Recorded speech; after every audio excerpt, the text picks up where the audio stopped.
From the ESPN Radio 106.1 FM and Mike King Biz Studio, welcome to Virginia Sports Exchange, where sports and business intersect. Virginia Sports Exchange is a radio show and podcast where we discuss the dynamics of sports and opportunities it creates economically for individuals and our region, interviewing those with multiple roles in athletics. I am Stephen Lewis, your host. Big thanks to the voice of RVA Business Media, Mike King, and show creator Kyndall Johnson for the platform. Follow us on IG at VA Sports Exchange and subscribe to our YouTube channel, Virginia Sports Exchange, to stay locked in with us. Today's show is sponsored by 804 Coaches for Change, a local nonprofit that gives youth education-based athletic and activity opportunities that may not normally exist. Their 5th annual Community Classic is scheduled for December 19, 20, 22, and 23, 4 high school tournaments, 2 game basketball tournaments, 2 for girls and 2 for boys. Tickets go on sale soon. Visit 804coachforchange.org for more information. This program is also brought to you by 6335 Restaurant, 6335, where great food meets great vibes. Call 804-728-1768 for more information. That's 804-728-1768, 6335 Restaurant. Today's show is about sports moms, and we have 2 of the best, in my humble opinion, with us today. Kimberly Johnson and Angelena Gray. Ladies, how are you? How you doing? Thank you for being here. Thank you for having us. Great. Awesome. Set the stage for us. I'll start with you, Angelena. Tell us about your student athletes, your boys, their names, what sports they played, etc. Okay, well, I have 2 sons. I have an older one, Amari Gray, who's a 3rd year Virginia State. He currently does not play sports. He did when he was younger, but then I have a younger one, Darius Gray, who is currently a senior at St. Christopher's, and he'll be at University of South Carolina next year. Awesome. And Kimberly? I have 3. So my eldest, Braylon Johnson, graduated from Virginia Tech. He did play football there, and now he is at Wake Forest University, pursuing his master's degree in project management.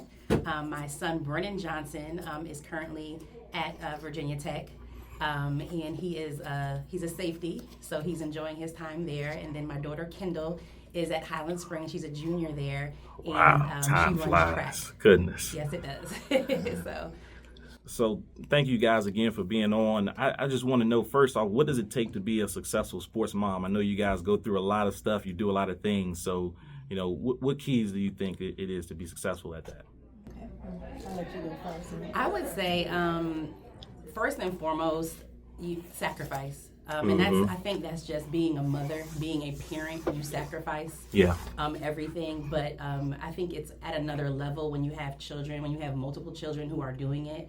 A lot of what you may want to do may be pushed to the back a little bit. Yeah. Or, you have to just readjust or adjust because what their needs are at the time, because the season is very short for recruiting, for, when they're in high school, to get them where they need to be. So there's a lot of, there's just a lot of sacrifice to get them to where they want to be in a very short amount of time. Absolutely. Mm-hmm. Angelena? And, to piggyback on what she said, the number one thing is you have to embrace the sacrifice because, my husband, he worked 2 jobs, always worked 2 jobs. Mm-hmm. So a lot of it always fell on me. So basically, there was no time for myself. You had to be willing to, do the car rides. You have to be willing to do the training. You have to be willing to take them all the practices. You have to have, the money, sacrifice the money. You may not be able to buy your sweater that you want because that's a training session.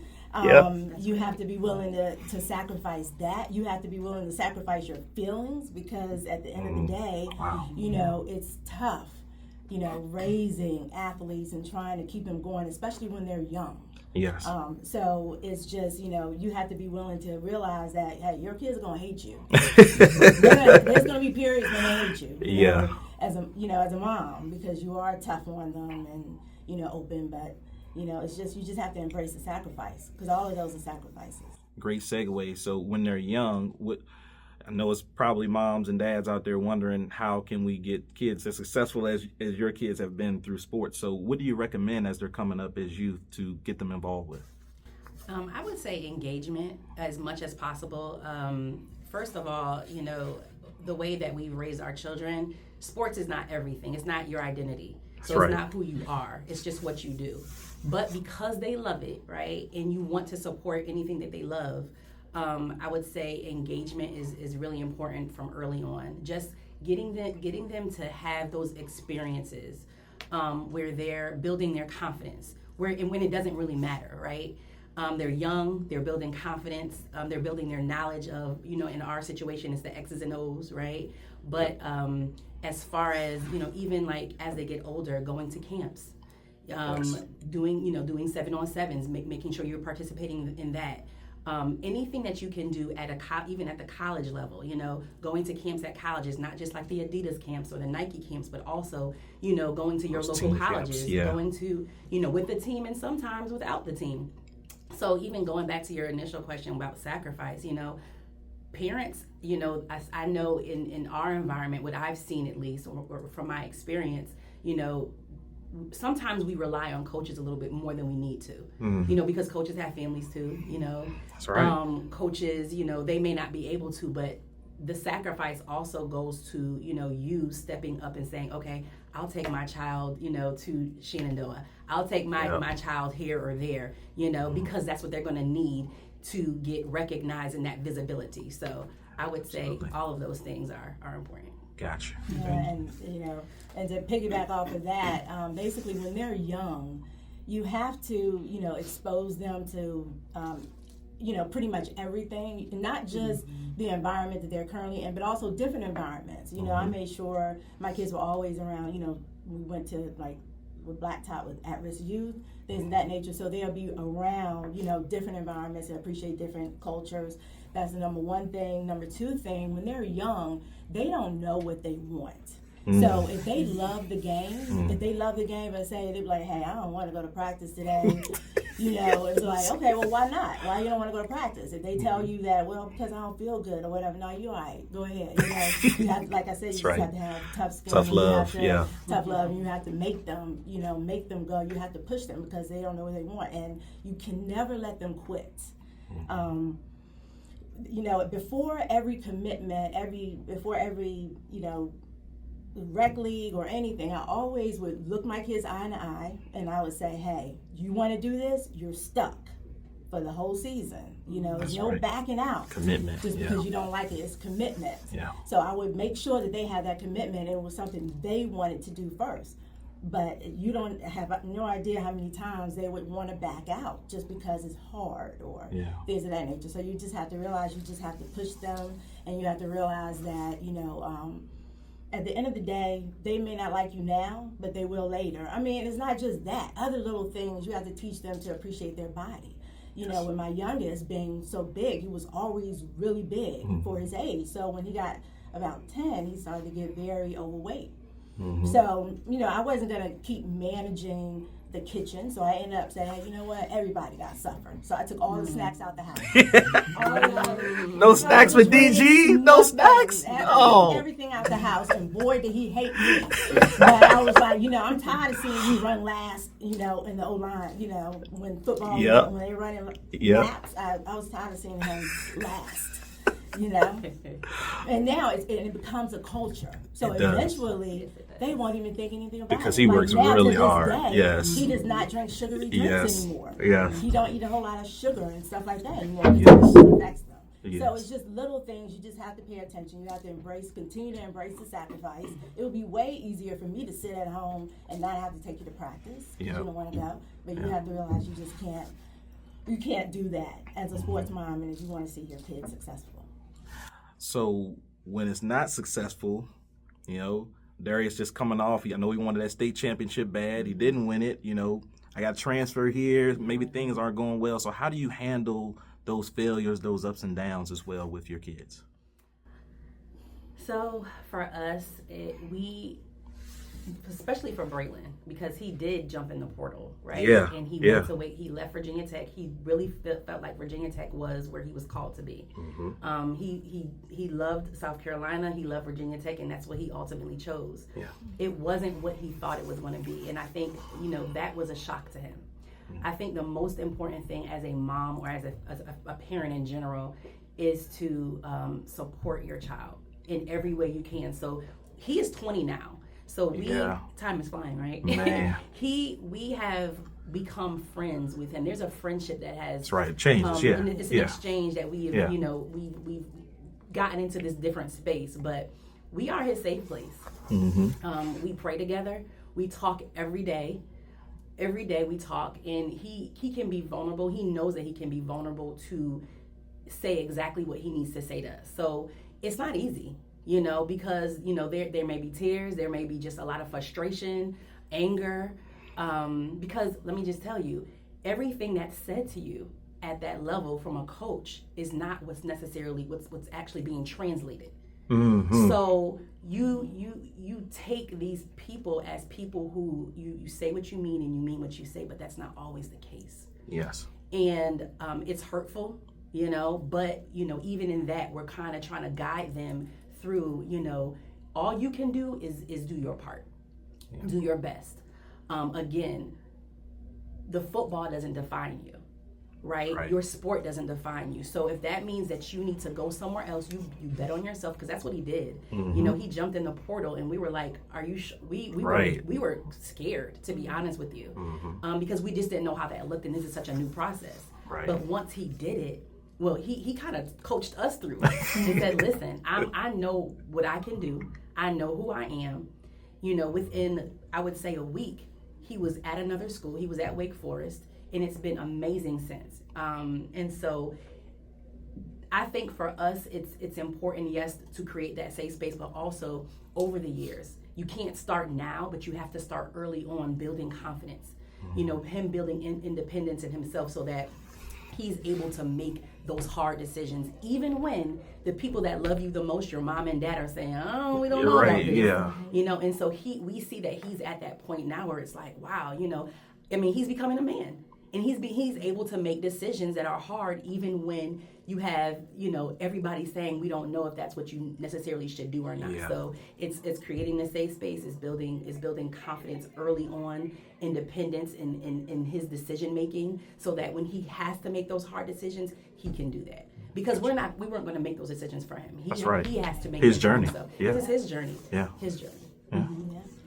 Exactly what she said. You have to, at a young age, you have to, instill that confidence in order to make those decisions. That's where I go back to, when I ask them, are you going to commit yourself to this team? Are you going to do this? Are you going to do that? So eventually, they'll develop their own sense of security and their own confidence and their own faith. So, you can instill that when they're young. You'll be surprised how that comes out later. But I was taking the state championship game harder than he was. Yeah. And, and I told him when he was just in there crying, I was like, I'm sorry. I just wish God would have, just protected you one more game. And he was like, Mom, you tweaking. I went 4 years. He was like, I went 4 years playing every snap, both ends of the ball, and I never got hurt. Yeah. And then here I am with just a sprained ankle. He said, I'm just thanking God every day. He said, I know that, that's amazing. I know that's, my path is, I don't know why it happened, but I know God has his purpose. So a lot of times they can flip what you taught them when they were young, and they can uplift you as a parent. That's why when you did a good job. You did a good job. You're like, oh. And I was just like, wow, okay, I wasn't expecting that. You know? I was like, okay, all right, Darius. Well, great segue recruiting process, and I'll go right back to you, Angelena, because you're just fresh off of it in terms of Darius. Can you just talk about how crazy it was, the amount of phone calls, the texts, I'm sure it still is a little bit. You're still kind of going through some stuff. I know he's going to South Carolina, but just give us a kind of lens on that. So I'm going to be honest. People talked about the phone calls and things of that nature, but it really wasn't that bad. Oh, okay. Like people said. Okay. But what was bad was the financial piece of it. So when they are, before, you don't get OVs until you're a junior, or whatever in June. So when we were all through 8th grade, 9th grade, 10th grade, 11th grade, all of that falls on us as the parents. So all the hotel fees, all of the camps, all of the, exposure trips, all of everything fell, in your lap. Yeah. So there comes the sacrifice. My husband's already working 2 jobs. So I never wanted to limit him. Even my husband would tell me, he said, listen, we just can't do it. I was like, no, I'm going to do it. You know, so I would, you know, work all day as my regular job, and then I would come home, do the sports, and do the practices and the school and everything like that. And then it would be nothing for me to, that night around 10 o'clock, go out and Uber just to make ends meet, you know, from like That's 10 awesome. to 1. So like I said, that goes back to the sacrifice. Yeah. You know, what are you willing to do for your child? And then a lot of people think, well, they may not even go far. They may not even be able to play at the next level. That's what you're thinking about, you know. And I was like, well, you know, you don't know. My oldest, he told me when he was a junior that he decided not to play college ball anymore. You know, you have to be able to embrace that. But guess what? I would do it all over again, because at least you can say it will never be a what if. I gave him the opportunities. You know, what if I did this? What if I did that? I make sure I did everything. Even if they take it, they do. If they don't, they don't. Right. You know? So. Love it. Kimberly, I know you got a unique perspective here because you got, you know, 2 college guys. You had one going to Port, as you said. You got a young one still in track coming up. I know that's a totally different deal. It is very different. But I will agree that for me, it's going through the recruiting process with football players and just in that for that sport, it was not hard at all. Okay. And you think it would be overwhelming, but it's not. I think for me it wasn't, because my boys are like my husband. And I say that because they, first of all, they are diehard. They love football. Yep. There's never been a time where I have had to make them do anything. During COVID, I mean, they're outside training, conditioning. They're doing over and beyond all the time. Yeah. They're very like all in. My daughter is different. You know, my daughter's a different story. She's the one we've had to push into you know, coach up and all of those type of things. So different mindset, different mentality. But I think because of how they are, and they're very like take charge type of people, so they handle their recruitment on their own. Wow. They handle their recruitment on their now the financial part. Yeah. They did not. And she is completely right. It's a huge sacrifice, and I think that was probably the major sacrifice.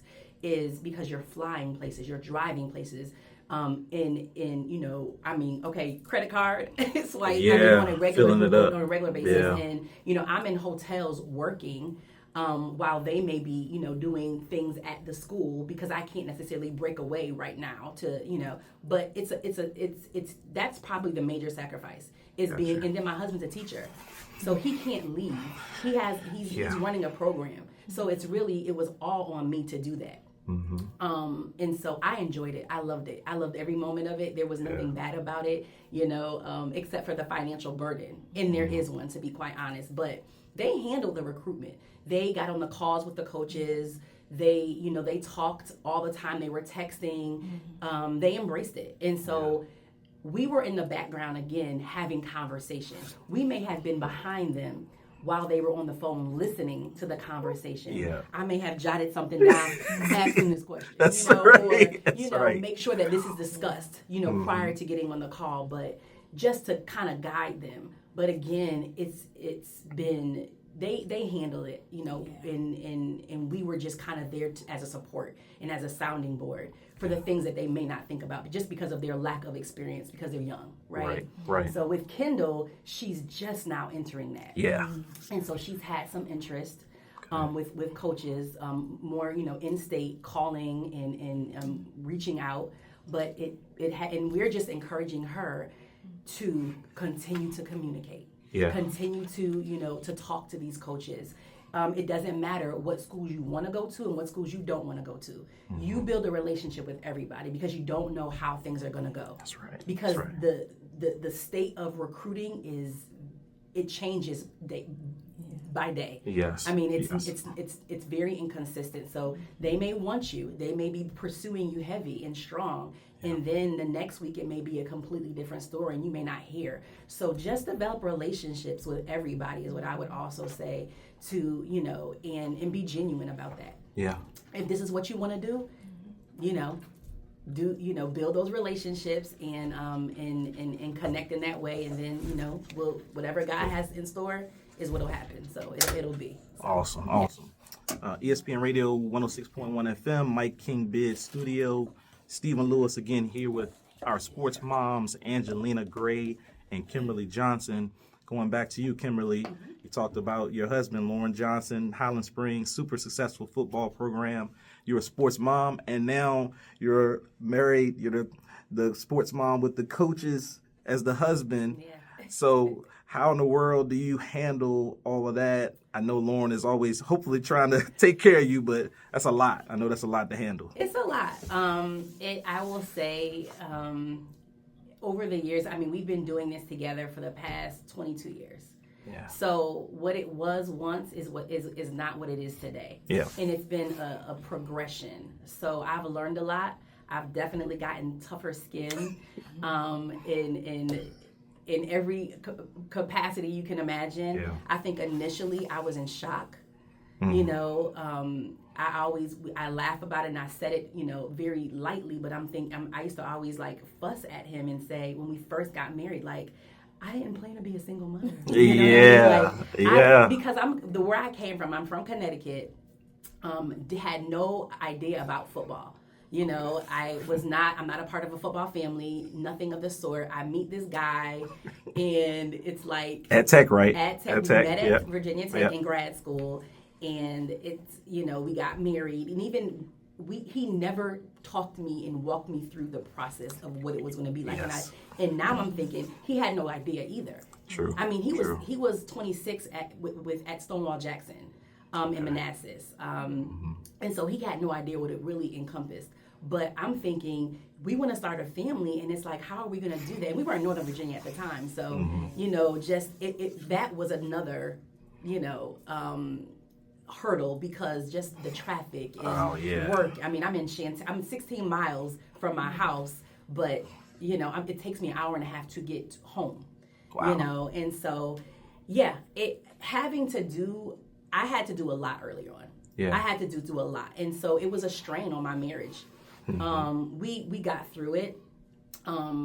We were able to, you know, we invited our marriage counselors, the people who invited, you know, who counseled us prior to getting married. We invited them into the scenario just to talk through some things. I think we need that, and I think it's important for anyone who is a mom and who is a wife of a coach. Like, you have to have a support system. There is no way you can't.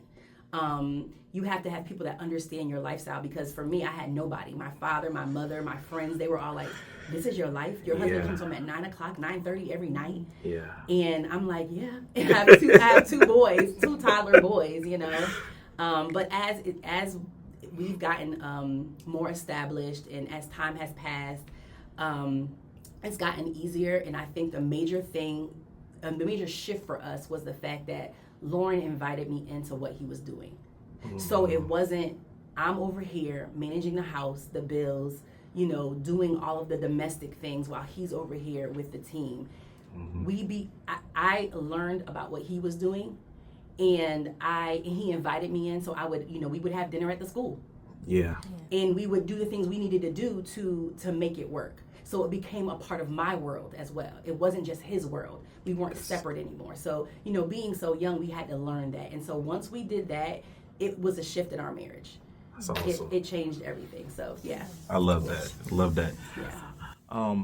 How do you maintain and, you know, having high caliber athletes in the household, you know, with the attention that they're getting? You kind of touched on it already, kind of keeping them humble throughout the process. And what advice would you give other moms when that attention starts to come and he's being, you know, he or she is being pulled in multiple different directions?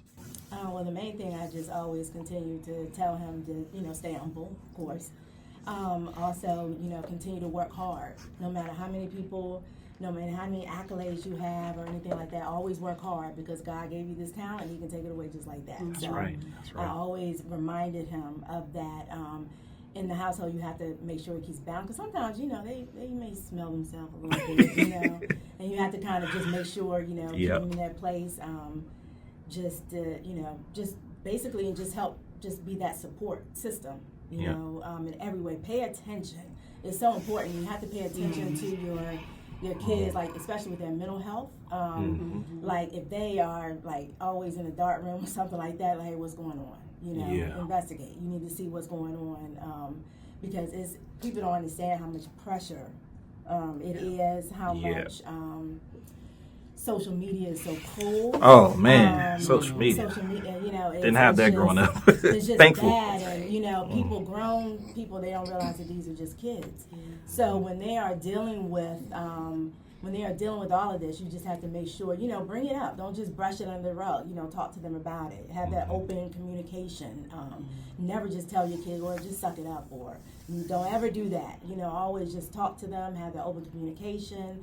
Keep telling them you always got to keep working hard. You got to stay focused. And then sometimes they might start getting slack in one area. Like, for instance, freshman year, Darius had a horrible time with schoolwork. Just to balance, getting the attention and then just balancing the schoolwork. So those would be battles. Once again, I go back to, hey, your kid's going to hate you sometimes. It's okay. Yes. It's okay. But you just have to explain to them why you're doing the things that you're doing. So that's just my take. Kim, you got anything on that? I agree with everything she said. I think, again, I think it's definitely communication. I think you have to communicate with your child on a regular basis, on a daily basis. You paying attention to them, knowing who they are, their personality, because like all three of mine are different. So they're going to give you cues that are not verbal. Yeah. And you have to know, you have to pay attention to those cues, and you have to not be overbearing. And I think as a parent, especially me, I have a strong personality, and so I don't want to overwhelm my kids. But when I'm, when I know something's wrong, I need to know, what it is, so that we can kind of gotta get to it. Yeah. And so even as a parent, they have taught me how to navigate them better, so that when I am talking to them, when I am inquiring about what's going on, that I'm not, being too forceful, but I'm, being a little bit softer, so that they can feel comfortable and safe to talk to me, if that makes sense. Yes. So I think communication is so important. Just making sure that they understand that this is not what defines them. There is so much being said, and I know this is repetitive, but no, it's good. It's so it's much true. It's so much said. I think for our children in particular, they're not just, at a school that is very demanding as far as, athletics. It's very competitive. You have a lot of great athletes, but their father is Coach Johnson. Yes. And so, there's another level of of expectation, exactly, that they have to meet. Yep. And I think that's again, when you come home, I'm not a coach. I'm your mom, so you don't have to do anything special for me. Yeah. Let's just talk. Let's laugh about things. Let's think about things that are outside of this realm. Yeah. I think is important. And I mean, at one point I wasn't doing that. At one point I was like I was Coach Kim. I was Coach Kim. That's why I call it Coach Kim. My oldest is like, Mom, please. I don't. He's like, everything you're saying is right, but I already hear that from this person, that person, this coach, that coach. Yep. And so he taught me to like, okay, this is who I am. This is what I need. This is what you need me to be. And so this is what I'll do. I'll be your mom, and I won't even mention those things. Yeah. So I think it's a learning exchange between the two. That's very important. But safe place, humility, communication, all of those things are super important. And awesome. I do want to elaborate on the, not to be too hovering, and because I know when Darius was in the 9th grade and he was struggling, I would make him get at the table every day, and I would sit right there beside him for literally, we'd be there for like an hour or two. So kids, they don't respond well to that. You learn that they don't respond well. Mm-hmm. So I think that's another reason why he did so poorly. And then he was like, he just came and said, Mom, I promise you, if you just back off a little bit, that I'll do better. And sure enough, he did. Yeah. So he was right. When I backed off a little bit and just let him do his own thing, but I'll tell him, I said, okay, if I see seeds, that's a cry for help. Mm-hmm. I'm coming back. So he would make sure he tried to keep his grades up, just because he don't want to be sitting beside me at the table. Right. So it is very important. You just make sure you give them space, give them that support, but just watch them. But it's just, that's important. Sometimes we do become overbearing because we're so scared that they're going to fail. Mm. Yeah, that's our fear. I think that's any mom's fear. Yep. So we just have to realize that sometimes we have to back off a little bit. Y'all are giving us so much great stuff. I can't get you out of here without asking, how do you find time for yourself between all that you just discussed, like, what do you do? How do you do it? Have you found it yet? I'm not going to sit here and tell you a lie or anything like that. You know, I had no time for myself. You know, when my kids were in, the only time I would have to work out or exercise is when they were in practice, you know. Yeah. Little pockets, try to find a little pocket of time when they're busy. Time. Yeah. You know, when my husband, he literally would work 2 jobs 7 days a week. So it was just like, and then when he came home, you don't want to stress him out, you know, because I know he's working, trying to, you know, bring the money in or whatever, but it's just, you know, you don't have time. But now, you say, hey, but now it's just like, man, now what? What am I supposed to do now? So you think about... Go to South Carolina and watch these football games. But now you look at a way, it's like, you know, now it's time for me to get my life back. Yeah. So that time goes by so quickly, you know, parents will look at that. Just remember, it will go by. And you'll get through it. And then me and my husband, we can build ourselves back up financially. You know, we can finally breathe again. We have more time for ourselves. You know, you just, you won't know what to do with your time. It's like, there'll be a huge learning curve right there alone. It is a great learning curve. Yeah. It's the same sentiments. Early on, up until maybe 2 years ago, my life was their life, completely consumed.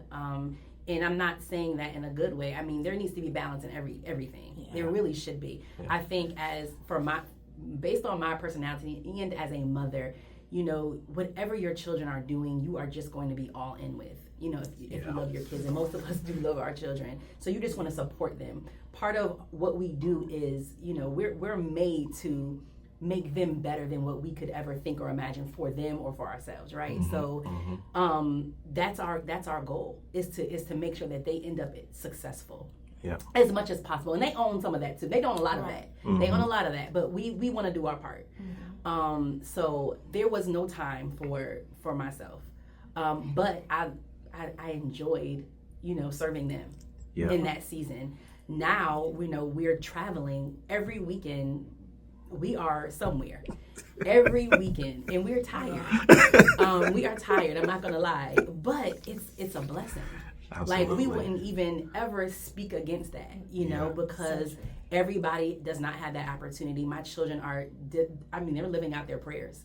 They're living out every sacrifice, every desire that they've had. And so, you know, we're all embracing it together. And so, yes, we're still attached to football incredibly. We're doing a lot, you know, with them. Kyndall's coming with us. She's dragged along to the games too. But, you know, we wouldn't have it any other way. It's a huge blessing, and we're grateful for it. Oh, well, thank y'all so much. I really appreciate y'all joining us. So much more stuff that we wanted to tackle, so maybe we can have you guys back at some point. But thank you for what you do for the community and for your, obviously your families, but also the example that you set for everyone else. So we really appreciate your time.